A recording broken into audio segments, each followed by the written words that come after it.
신명기 25장 1절에서 19절. 사람들 사이에 시비가 생겨 재판을 청하면 재판장은 그들을 재판하여 의인은 의롭다 하고 악인은 정죄할 것이며.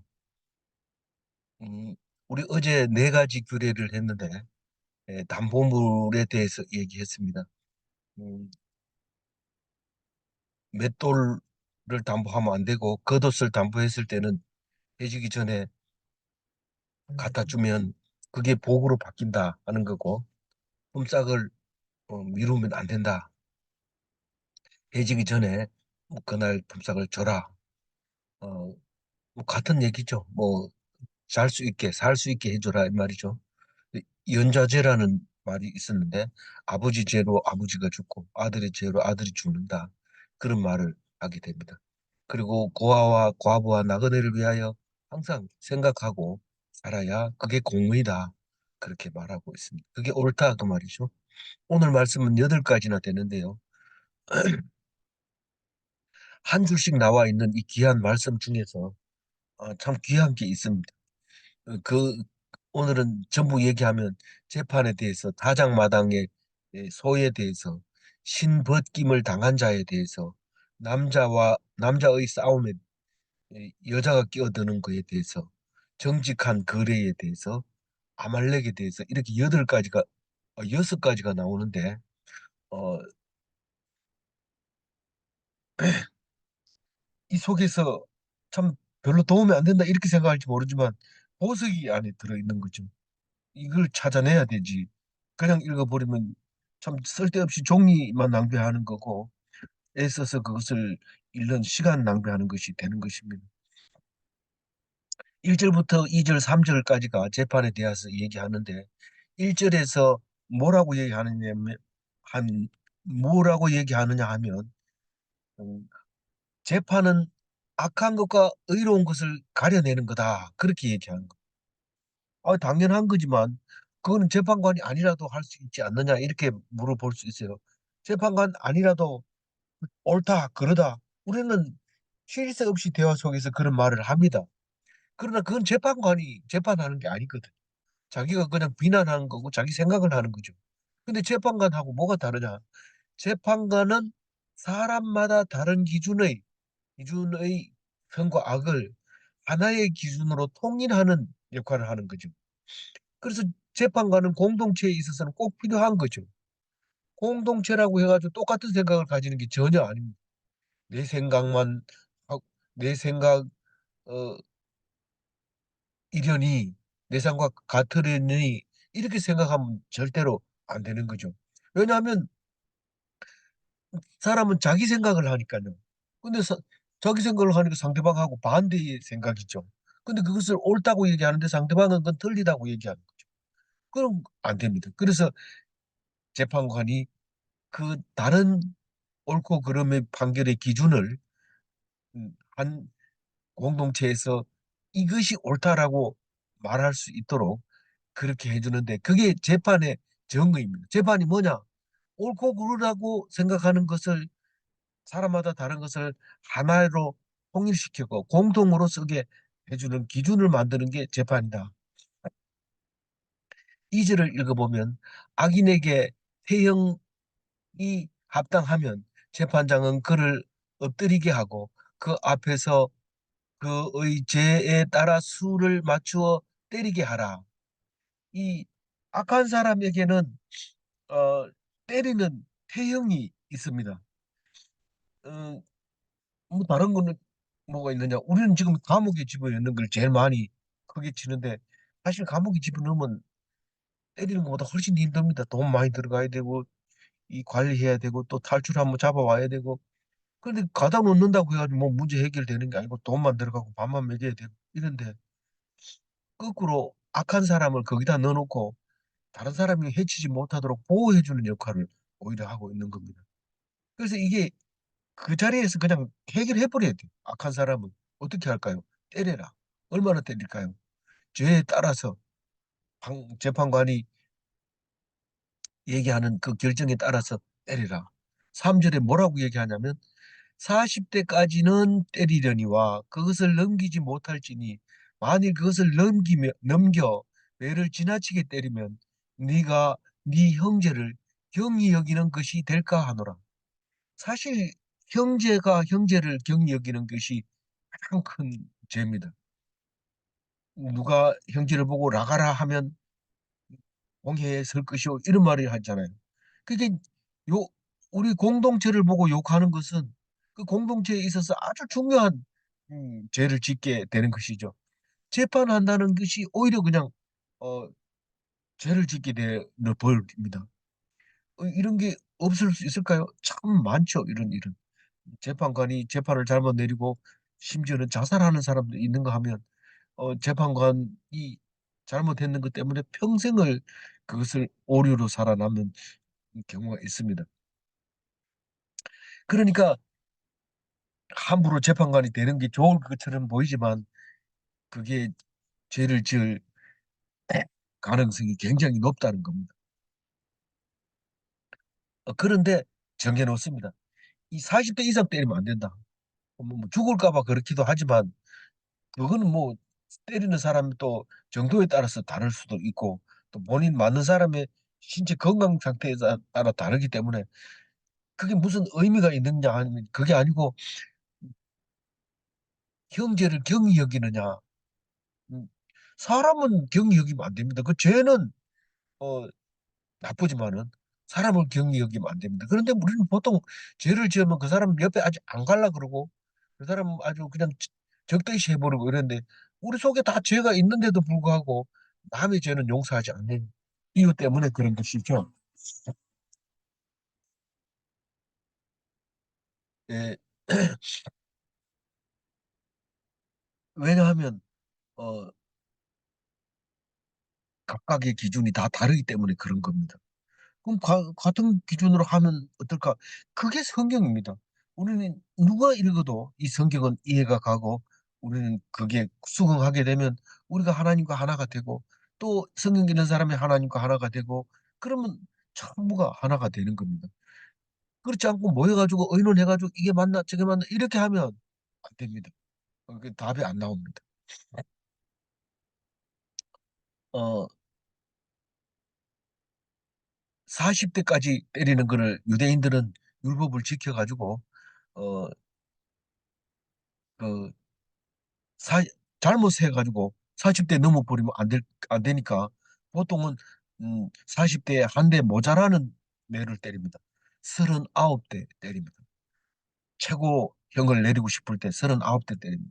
그런데 사도 바울은 음, 그 태형을 5번이나 맞았다고 얘기를 합니다. 고린도 후서에. 그러니까 유대인이 미워할 수 있는 최고의 형벌을 5번이나 받았어요. 돌로 쳐가지고 죽었는 걸 내던졌는데 살아나 오기도 하고 이랬던 거죠. 고린도후서 11장 24절에 보면 유대인들에게 40에서 하나를 감한 매를 5번 맞았으며 자기가 힘들고 어려웠던 이야기를 그렇게 말하고 있습니다. 어, 뭐 더 이상 설명을 안 드리겠습니다. 이거는 무슨 의미인지 이 법은 꼭 있어야 돼요. 그래서 다른 법을 만들 때 이 법을 가지고 와서 생각해보고 우리의 법이 제대로 됐는지 안 됐는지 확인을 해야 됩니다. 두 번째 얘기입니다. 곡식을 곡식 떠는 소에게 망을 씌우지 말지니라 이렇게 말할 때 타작마당의 소에게 망을 씌우지 말라는 뜻인데 이 그 얘기가 사도 바울은 두 번이나 인용하죠. 고린도전서 9장 9절에 보면 모세의 율법에 곡식을 밟아 떠는 소에게 망을 씌우지 말라 기록하였으니 하나님께서 어찌 소들을 위하여 염려하심이냐. 소 때문에 이런 말을 한 게 아니란 말이에요. 오늘 이 4절 말씀이 이 사도 바울은 지금 4절 말씀을 인용하고 있는 거예요. 신명기 4절 신명기 25장 4절의 말씀을 인용하고 있는 겁니다. 유대인들의 모세 율법에 곡식을 밟아 떠는 소에게 망을 씌우지 말라고 하는 말은 소를 위해서 그렇게 말하는 게 아니다라는 거죠. 사람을 위해서 하는 거다. 소가 만약에 이 망을 안 씌워 놓으면은 먹고 싶어 가지고 곡식 냄새 때문에 일을 못 합니다. 그냥. 그래 일을 못하면 사람이 손해죠. 그러니까 망을 씌우지 말고 어느 정도 먹어야 된다는 거죠. 그래서 어, 그 말을 하고 있는데 디모데 전서에서는 똑같은 말을 합니다. 성경에 일렀으되 디모데 전서 5장 18절인데 성경에 일렀으되 곡식을 밟아 떠는 소의 입에 망을 씌우지 말라 하였고 이거는 그 디모데에게 이제 죽기 다 됐을 때 죽어갈 때 감옥에서 쓴 편지잖아요. 디모데전서가 사도 바울이 이제 죽기 얼마 전에 디모데전서를 씁니다. 그 말이 이 말을 했는데 무슨 말이냐면 말씀 말씀을 가르치는 말씀을 하고 말씀을 가르치는 그 수고하는 이들을 존경하라 그런 말을 할 때 이 말을 씁니다. 그러니까 말씀을 가르치는 사람에게 먹을 것을 어, 걱정하지 말게 해라 이런 뜻이나 마찬가지죠. 그래서 디모데전서를 5장을 쭉 읽어보면 이런 얘기가 나옵니다. 한 절이지만 어, 사도 바울이 많이 인용하는데 오늘 5절은 딴 얘기를 하고 있습니다. 어, 형제들이 함께 사는데 그 중 하나가 죽고 아들이 없거든 그 죽은 자의 아내는 나가서 타인에게 시집가지 말 것이요 그의 남편의 형제가 그에게로 들어가서 그를 맞이하여 아내로 삼아 그의 남편의 형제 된 의무를 그에게 행할 것이요. 오늘 5절부터 이야기는 신벗김을 받은 자라는 제목으로 써놨는데요. 아들이 없이 죽으면 그 형제가 그 아들이 없이 죽은 음, 형 혹은 동생을 대신해서 어, 남편이 되어줘라 그 말을 하고 있습니다. 다른 데 시집가지 말고 그걸 형사치수제도라고 얘기하는데 꼭 형뿐만 아니라 동생이 죽어도 그렇게 했던 거죠. 여기 5절 말씀을 보면 그 형제 중에서 어, 아들을 낳아줘라 그 여자에게. 음, 그러면 그 죽었지만은 그 사람 이름으로 그 땅을 기업으로 물려서 이름이 영원히 없어지지 않는다. 이스라엘 백성에게 남아있다. 그 얘기를 합니다. 아니, 그때 이 얘기를 지금 하면 어떻게 해요? 그거는 말도 안 되는 얘기예요. 이렇게 얘기하지만 우리는 지금 잘 살고 있고 어, 어려운 상황이 아니라서 그렇습니다. 근데 어려운 상황이 닥치면 남자는 없지요. 여자는 남자가 아들이 없으면 굶어 죽어야 됩니다. 본인이 남자가 할 수 있는 게 여자가 할 수 있는 지금은 여자가 할 수 있는 일이 남자 하는 거 다 합니다. 못하는 게 없습니다. 근데 이때 당시에는 절대로 못합니다. 그 불공평한 그런 이야기를 성경에 써가지고 왜 우리를 헷갈리게 합니까? 이런데 절대로 헷갈리는 게 아니고 전쟁은 남자가 하는 거고 남자가 전쟁을 하는 겁니다. 여자는 안 합니다. 여자는 전리품이고 여자는 전쟁을 안 합니다. 그리고 남자가 그럼 하는 일이 뭐냐? 전쟁 나올 때 싸우고 아기 낳을 때 써먹고 이 두 가지 말고는 남자가 할 일이 없습니다. 돈 벌어가지고 자식 키우고 자식 먹여 살리고 이런 것은 다 여자가 하게 돼 있어요. 그러니까 여자와 남자가 확실하게 구별이 돼 있는 거죠. 어, 그거를 모르면은 이 성경을 읽으면 안 됩니다. 읽어지질 않아요. 그래서 꼭 기억을 해야 됩니다. 어, 다시 말씀드리면 여자는 어, 전쟁에 나가지 않습니다. 남자가 할 일은 전쟁에 나가고 아이 낳고 그 두 가지 일은 남자가 꼭 해야 됩니다. 그러나 여자는 돈을 벌고 자식을 낳고 자식을 기르고 이렇게 하게 돼 있습니다. 이걸 모르면 뒤에 이야기도 굉장히 어려워져요. 6절 읽어봅니다. 그 여인이 낳은 첫 아들이 그 죽은 형제의 이름을 잊게 하여 그 이름이 이스라엘 중에서 끊어지지 않게 할 것이라. 이게 이제 형사치수 고열 제도죠.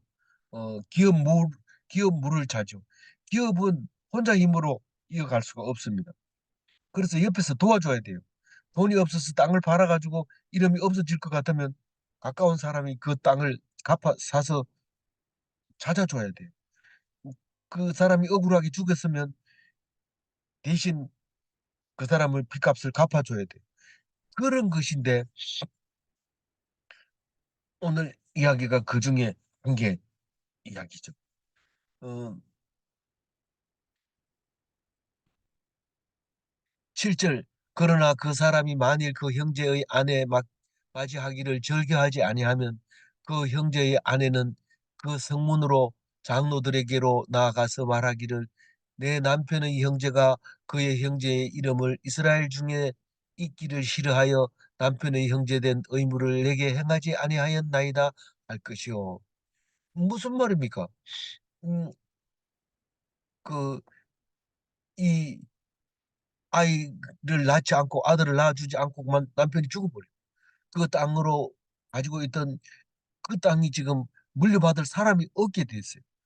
그래서 그 형제 중에서 하나가 들어가서 아이를 낳아줘야 되는데 그 제일 가까운 동생이나 형 그러니까 시동생이나 시, 시, 시 뭡니까 남편보다 나이 많은 형이 뭘 뭐라고 시숙에게 가서 음, 자기의 남편이 돼 달라고 말 안 해도 해야 되죠. 그런데 그걸 안 하면 이 이제 그, 그 아내가 장로들을 찾아갑니다. 그래서 이 사람은 거부합니다. 그러면 장로들이 그를 불러서 확인하게 됩니다. 8절 읽어보면 그 성읍 어, 어, 그 성읍 장로들은 그를 불러다가 말할 것이며 그가 이미 정한 뜻대로 말하기를 내가 그 여자를 맞이하기를 즐겨하지 아니하노라 하면 너는 싫다 이렇게 얘기하면 장로들이 그를 불러가지고 확인을 하면 9절 그의 형제의 아내가 장로들 앞에서 그에게 나아가서 그의 발에서 신을 벗기고 그의 얼굴에 침을 뱉으며 이르기를 그의 형제의 집을 세우기를 절개하지 아니하는 자에게 이같이 할 것이라 하고 10절 이스라엘 중에서 그의 이름을 신 벗김 받은 자의 집이라 부를 것이니라. 그 죽은 자의 아내가 맏아들이면 뭐 이제 시동생들이죠. 그, 그 아내가 장로들 앞에서 거부하는 만약에 삼형제가 있었는데 가운데가 이제 아들 없이 죽었다. 그러면 형이나 동생 중에서 가까이 이 제일 가까운 쪽에 있는 나이가 가까운 사람한테 가서 먼저 하죠. 먼저 뭐 아이를 낳아달라. 그런데 아이를 안 낳아주게 되면 이제 장로들한테 가서 장로가 확인하면 장로들 보는 불러내 가지고 장로들 보는 앞에서 신 벗어라. 그리고 딱 벗으면 얼굴에 침을 뱉으면서 형제의 집을 세우기를 싫어하는 자야.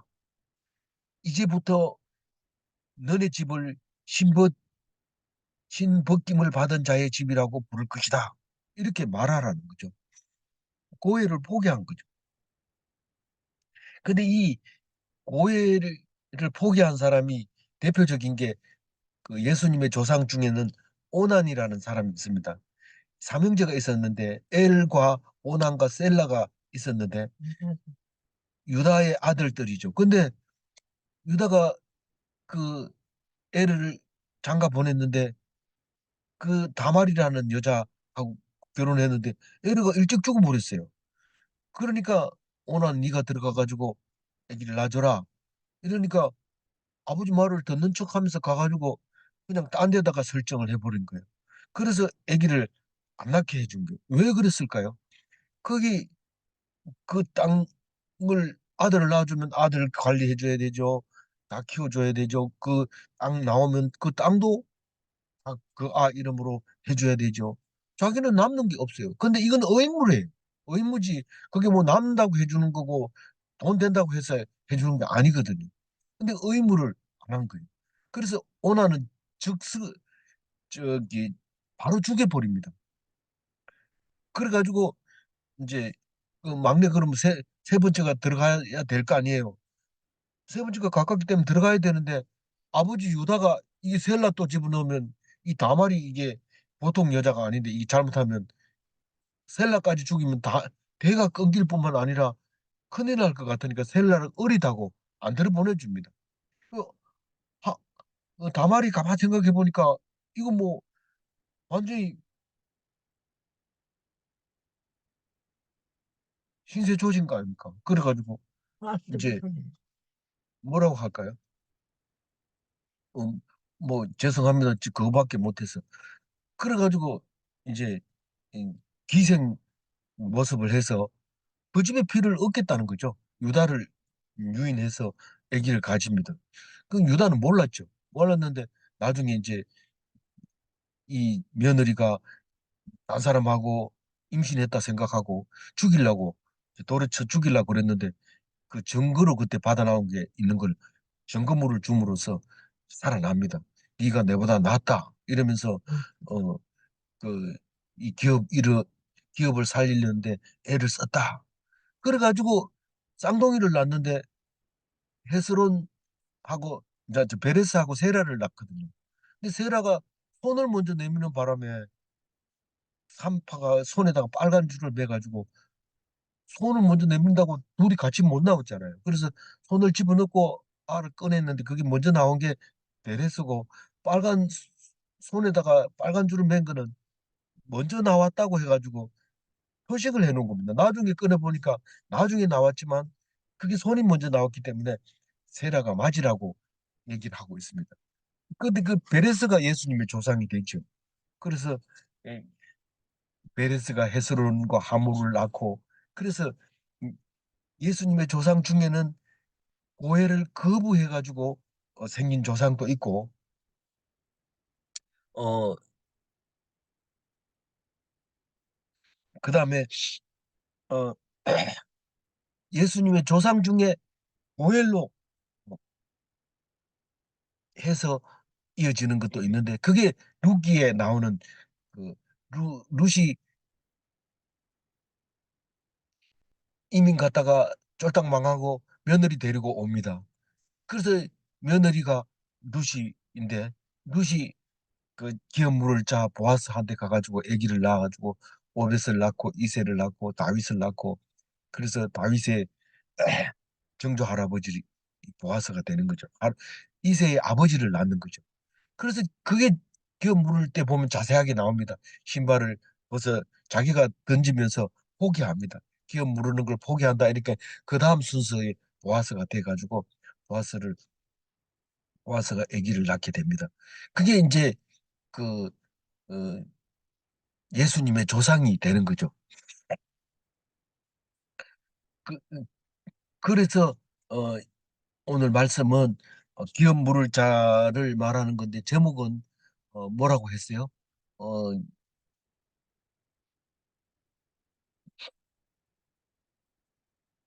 신벗김을 받은 자, 의무를 다하지 않는 자, 자기 이익만 생각하는 자, 신벗김을 받은 자의 집, 그 집은 이제 대가 이제 끊어진다는 거죠. 이제 그렇게 부르게 될 것이다라고 얘기를 하고 있습니다. 11절에 이제 다른 얘기를 하는데 이것은 굉장히 어려울 수 있어요. 어려울 수 있지만 조금만 생각하면 굉장히 중요하고 굉장히 중요한 말인데 그거를 놓쳐버립니다. 이 주석에도 지금 보면은 거의 말을 못할 정도로 말을 안 합니다.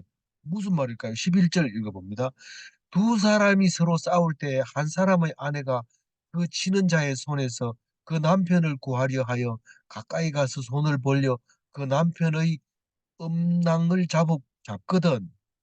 너는 그 여인의 손을 찍어 버릴 것이고 네 눈이 그를 불쌍히 여기지 말지니라. 이렇게 얘기합니다. 그러니까 네가 누굽니까? 누가 그 여인의 손을 찍어버립니까? 이스라엘 백성을 말하고 있는 겁니다. 이스라엘 백성에게 모세가 신신당부하고 있는 겁니다. 그러니까 너는 이렇게 해라라고 얘기를 하는데, 예를 들면 두 남자가 싸우는 거예요. 두 남자가. 근데 그 한 남자의 아내가 그 싸움에 개입을 하는 거예요. 그리고 뭐 창을 가지고 간다든가 뭐 햇- 몽둥이를 가지고 간다든가 뭐 그런 게 아니고 불화를 지고 늘어지는 거죠. 그렇게 되면은 이 사람은 손을 손 잡은 그 손을 그냥 잘라버리라는 거예요. 이게 뭔 말입니까 도대체? 아니 하필이면 왜 불화를 지고 늘어집니까? 그렇게 얘기할지 모르지만 이것은 어 남자와 여자가 남자와 남자가 싸운다는 것은 이건 성욕 때문에 싸우고 자존심 때문에 싸우고 여자를 챙기기 위해서 싸우는 게 남자과 남자들이 싸우는 겁니다. 오늘 이 얘기는 정숙하지 못한 여자라는 거예요. 이 여자는 끼어들면 안 되는 싸움입니다. 남자들이 싸우고 나면 우리 남편이 죽을 것 같은데 이때 당시에는 아까 방금 얘기한 대로 살아남은 자가 그 여자를 차지하는 거죠. 그래도 내가 좋아하는 남자가 있잖아요. 그래도 끼어들면 안 됩니다. 이거는 성에 대한 싸움이기 때문에 여성이 끼어들면 이건 정숙하지 못한 여자의 대표가 되는 거죠. 남자만 성욕이 있나 여자도 성욕이 있다 이렇게 얘기를 할지 모르지만 그거는 자연스럽지 못하고 순리되지 못합니다. 물론 짐승을 키우다 보면 암놈이 막 이렇게 마치 교미를 하는 것처럼 순놈한테 막 올라가는 그런 경우도 있는데 그런 경우에는 특별한 그 호르몬의 작용 때문에 그런 일이 있을 수 있지만 원래는 이 순놈만 가지고 이게 성이 교합이 이루어지게 돼 있습니다. 그게 일방적이죠. 그런데 그거를 술질에 적용하지 못하게 되면 남자와 여자 구분이 안 됩니다. 남자들끼리 싸우는데 끼어들어 가지고 막 이렇게 하면 그건 정숙하지 못한 여자의 대표고 안 됩니다. 그래서 남자의 생존과 여자의 생존은 다릅니다. 여자는 여자끼리 싸우고 남자는 남자끼리 싸우는 거예요.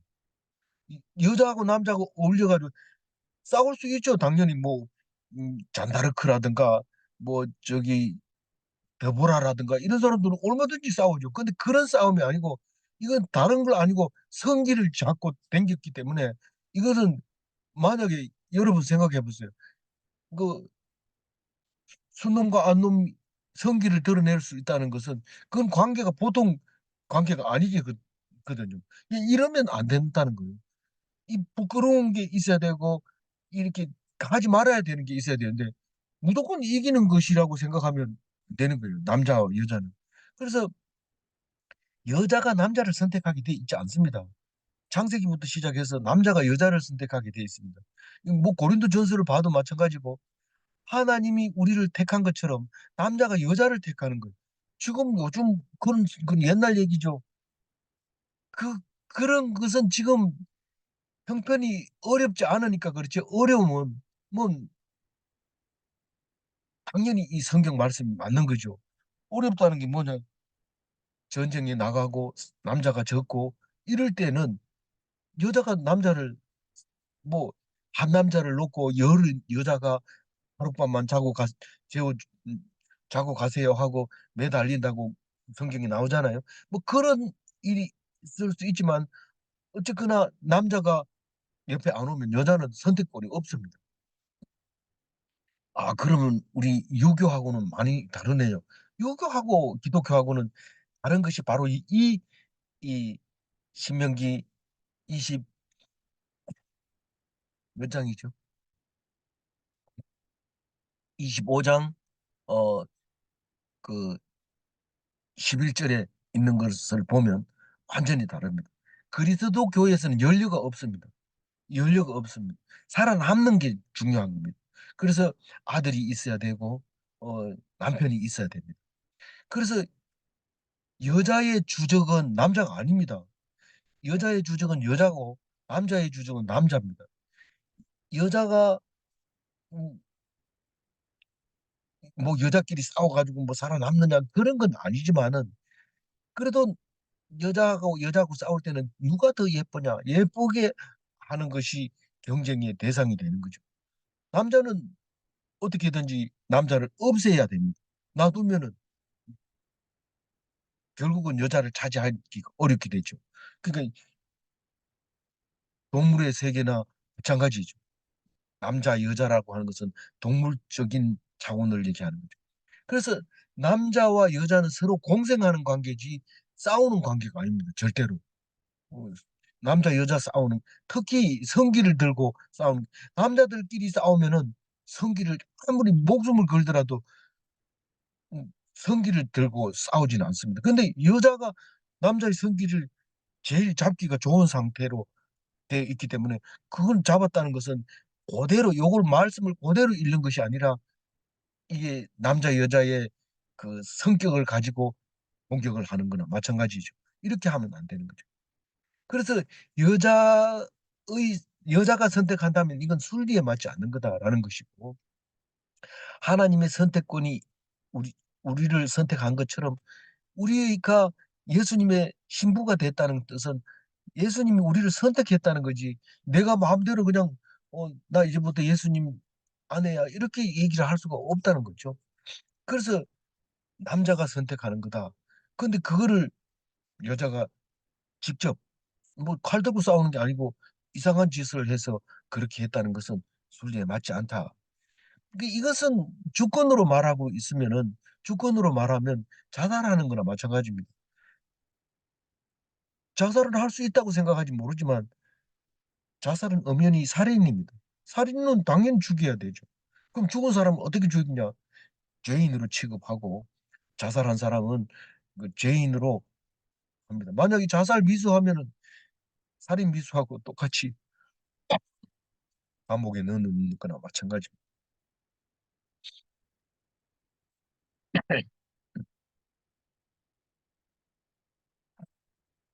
13절 읽겠습니다. 다른 이야기입니다.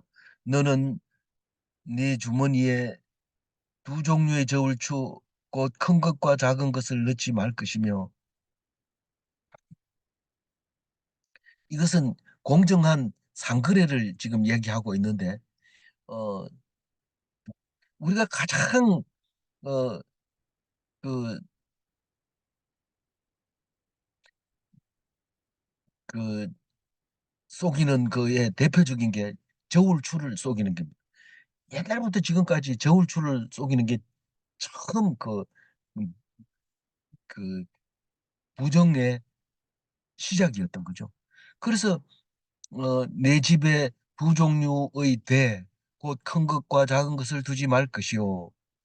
그러니까 이 대도 큰데 적은데 이렇게 하지 않고 나중에는 대를 쌀을 댈 때 손으로 이렇게 평평하게 미는데 그렇게 하지 말고 그 공굴대라고 하는 그 대가 있어가지고 그걸로 딱 밉니다. 근데 그걸 밀어도 빨리 미는 경우가 있고 살짝 미는 경우가 있는데 그게 따라서 또 다릅니다. 그래서 그거를 어 이제 정확하게 해줘야 된다. 옛날에 쌀을 5번 셌다, 6번 셌다 막 이래가지고 다시 쏟고 또 대고 이런 걸 많이 봤어요. 근데 이게 머리가 얍삽한 사람들은 그걸 이용합니다. 그리고 저울도 뭐 음, 거기 도장이 찍혀 있어야 돼요. 그 관인이 찍혀 있어야지 인정을 받지. 만들어 가지고는 인정을 안 해줍니다. 그래 돼도 그래야 되고 그 말을 15절에 이렇게 하고 있죠. 오직 온전하고 공정한 저울추를 두며 온전하고 공정한 대를 둘 것이라. 그리하면 네 하나님 여호와께서 내게 주시는 땅에서 네 날이 길리라. 이 공정하게 하는 것이 장수의 비결이다라고 얘기합니다. 공정하게 하는 것이 이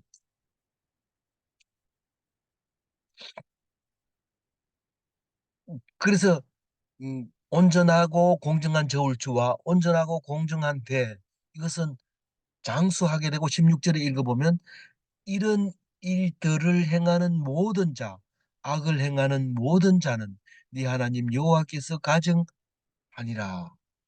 그 정직하지 못한 거래, 악, 못한 거래를 하는 사람을 악을 행하는 자라고 얘기하고 있습니다. 그래서 그거를 하나님은 가정이 여긴다고 말하고 있어요. 예, 겉으로는 아주 정직하게 하는 거, 남는 게 없다 이러고 적자다 이러고 이런데 그것은 말이 안 된다는 거예요. 속과 겉이 다르다는 거예요. 하나님이 가정하게 여기면 그건 죄죠. 마지막으로 아말렉에 대해서 이야기를 하고 있습니다. 17절, 너희는 애굽에서 나오는 길에 아말렉이 내게 행한 일을 기억하라. 18절, 곧 그들이 너를 길에서 만나 네가 피곤할 때에 네 뒤에 떨어진 약한 자들을 쳤고 하나님을 두려워하지 아니하였느니라. 이 아말렉은 이스라엘과 영원한 대적입니다. 마치 이그 블레셋 사람들처럼 그런 원수지간 어, 보다 더 음, 원수입니다. 영원한 대적이죠.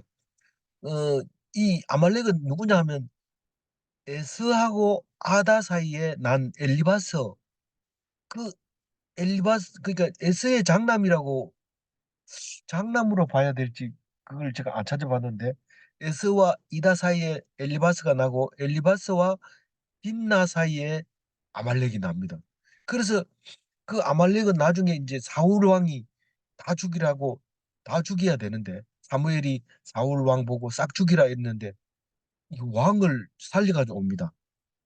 아말렉 왕을 살려가지고 와가지고 아각이라는 왕인데, 아말렉 왕은 전부 아각이에요. 그래서 아각 사람이라고도 해요. 어.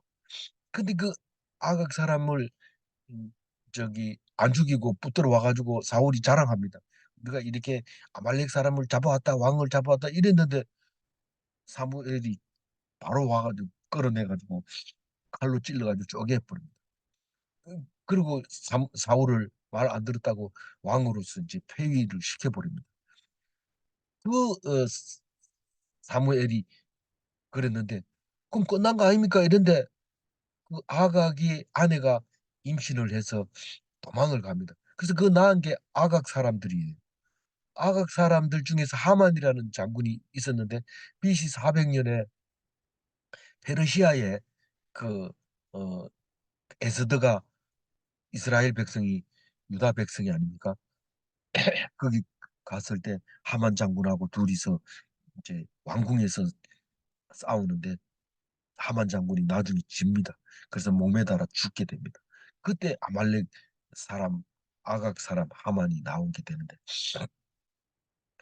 어쨌거나 이 아말렉은 영원한 대적인데 그 이유가 뭐라고 하냐면은 어, 르비딤에서 여호수아가 아말렉과 싸울 때 모세와 아론과 훌은 기도를 했는데 모세가 손을 높이 들면 이 싸움이 집니다. 아, 자, 이깁니다.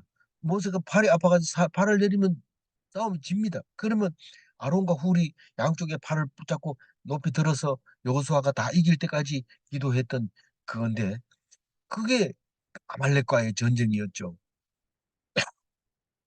근데 왜 전쟁에서 어, 전쟁했다고 그렇게 영원한 대적을 삼느냐? 적군이 됐다, 아군이 됐다 할 수도 있지 않느냐? 이렇게 생각할지 모르지만 그 하나님을 두려워하지 않았다 그 얘기를 합니다. 다시 말해서 우리가 하나님을 두려워하지 않는 것은 다 사탄입니다. 그래서 사탄을 두려워하면 안 돼요. 사탄을 놔두면 안 돼요. 이 사탄은 어떻다고요? 하나님을 두려워하지 않는다는 거예요, 사탄이. 그래서 그것을 남겨두면 안 되는데 19절에 그러므로 내 하나님 여호와께서 내게 기업으로 주어 차지하게 하시는 땅에서 내 하나님 여호와께서 사방에 있는 모든 적군으로부터 내게 안식을 주실 때에 너는 천하에서 아말렉에 대한 기억을 지워버리라. 너는 잊지 말지니라. 이 가나안 땅에 그 일곱 족속을 다 쫓아내버리는 거, 그것을 음,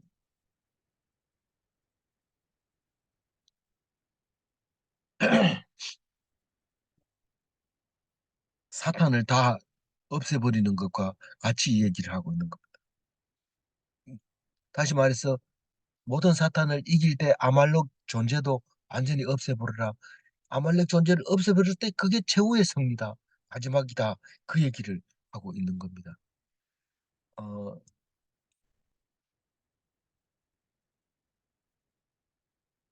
오늘 말씀 10절 읽어봅니다. 이스라엘 중에서 그의